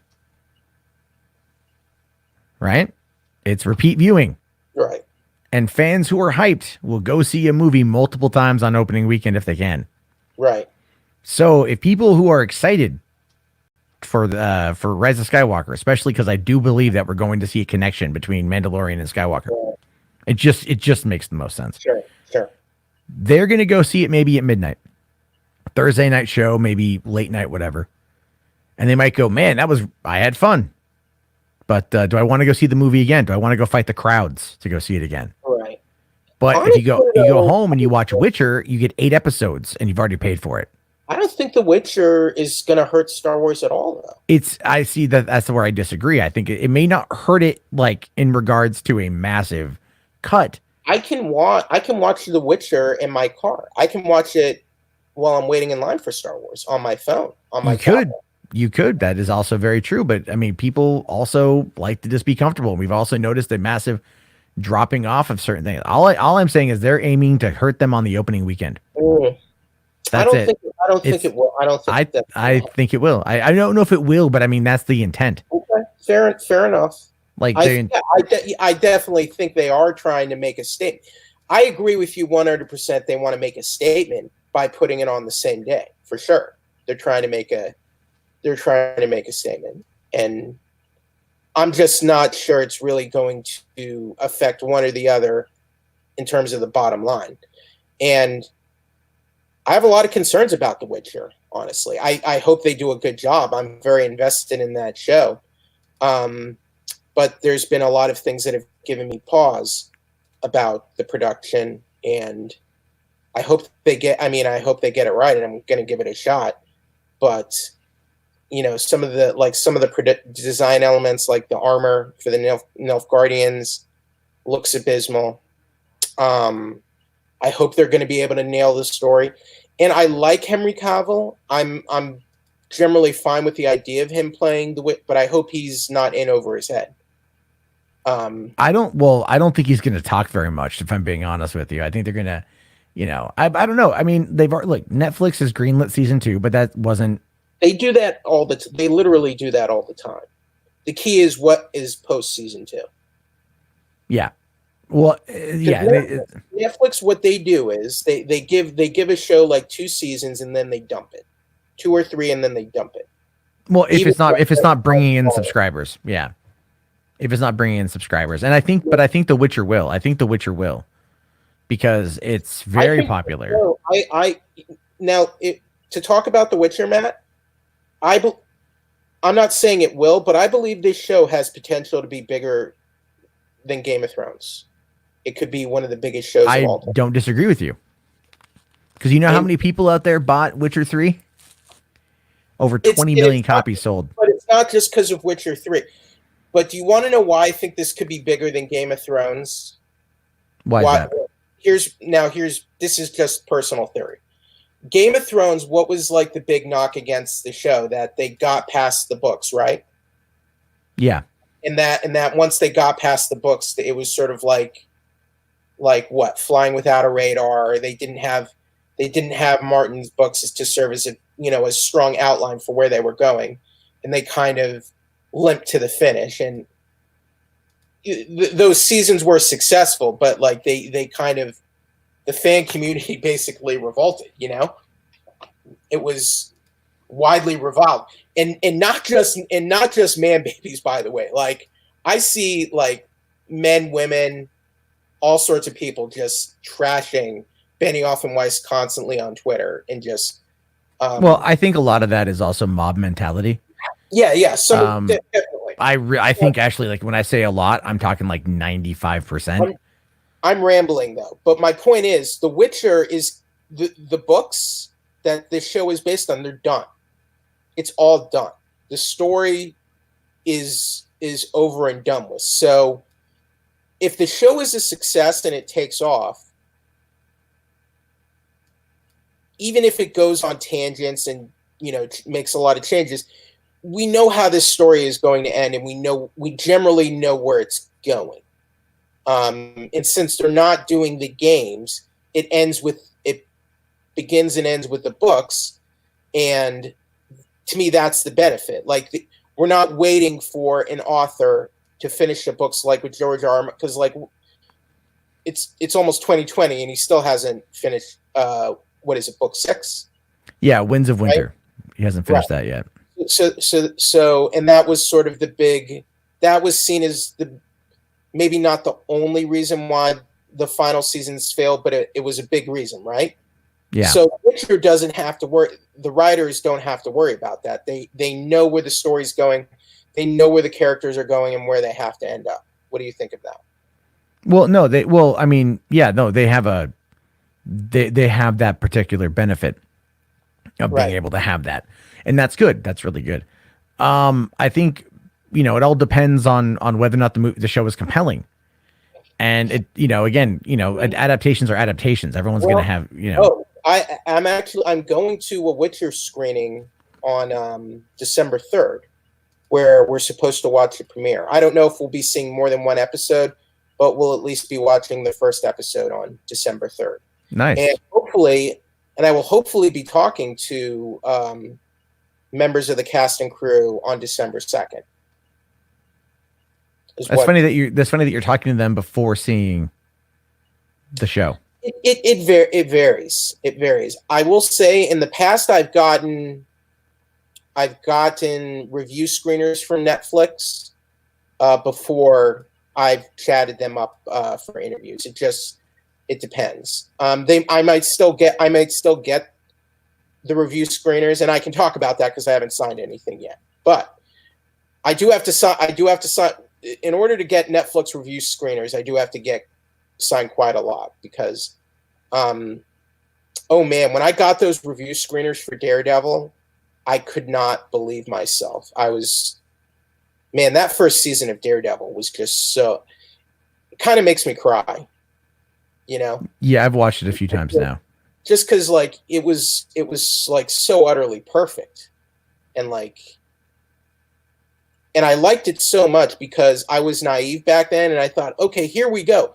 Now we can have the dark, gritty Marvel stuff where it makes sense, where it's appropriate, and it's appropriate for Daredevil because the best Daredevil's kind of like the darker street level Spider-Man, basically, and then I kind of always had that sense, like, yeah, it is connected, and then I kind of feel like my dreams of it being connected. The whole it's all connected thing was basically bull crap. And then coming to grips with that. I was so naive back in 2015, Matt. Well, we had to deal with Ike Perlmutter, and that's not a thing anymore. He can't hurt you anymore, Jeffrey. He can't hurt you anymore. Well, I mean, so. I do credit, the people who shepherded, the Netflix line. There were critical errors. Iron Fist. I don't even hate the first season of Iron Fist. I think they got the wrong people involved with it, and they just went about it the wrong way. Scott Buck. Scott. But I just hope I'm very invested in Moon Knight. Like, I care about Moon Knight more than any of the movies in Phase 4, basically. I think the Disney Plus shows are going to be really, really, really well received. That one and She-Hulk. So I really hope they nail Moon Knight. But if I hear one person say he has to earn the costume, I'm gonna throw my computer out the window. Well, then avoid comment sections and anything to do with Twitter. Because whenever I hear a writer producer for these shows saying he has to earn it, I'm like, ugh. It triggers me. That triggers me. That it makes me look like your profile photo right now. Yeah. Why can't Danny Rand wear a costume? That's the coolest part about Iron Fist is that costume. Why would you not let him wear a costume? What is the big deal? I thought he was building to the costume. They never did. They never did. They never got a season 3. So, They never got a season 3. So there we go. I mean, they could have done it in Defenders. You could have made up a dozen reasons why you could have had a costume that would not have been contrived at all. It's not hard, and I hope when we finally get the X-Men films, we can finally get the X-Men in actual costumes, especially Wolverine. So I think if we're gonna have Feige doing the X-Men, we have to have something different this time, and we have to have. I think we want the X-Men to look like the X-Men we grew up reading and the ones we saw in the '90s cartoon. Yeah, I think we'll get it. I think he's fully aware of that. I think that's why he's not rushing into it. But at the same time, I think they're actively prepping for it. But hey, man, I'm gonna wrap this thing up because I got to get to bed. Thank you for letting me on, Matt. Thanks for coming on. Yeah, good chat. So hey, thank you everyone for watching. When should I hire you? Huh? I'd be more comfortable if you were working on an Uncharted or Last of Us movie. Well, I'm at least a fan, so it's I try to tell it from that perspective. They should hire you to watch over them and you keep them in line. And if they make a mistake, you can wrap their knuckles with a ruler or something. I'll just guilt them and shame them like their parents refused to do. Exactly. That's what I'll do. I'll be their Catholic parents. Oh, fine. Oh, well, no, their Jewish mother. I'll be their Jewish mother in guilt. Well, fellow tribesmen, shalom. Only on my father's side, sir. So it doesn't count. It counts for me. All right, everyone. Well, hey, thank you so much for everyone watching. Have yourself a great night. I'll be back on tomorrow night if I can. Should be able to tomorrow night. I think it's Wednesday. Not too sure. And again, thank you all. Have yourself a great evening. Peace the hell out.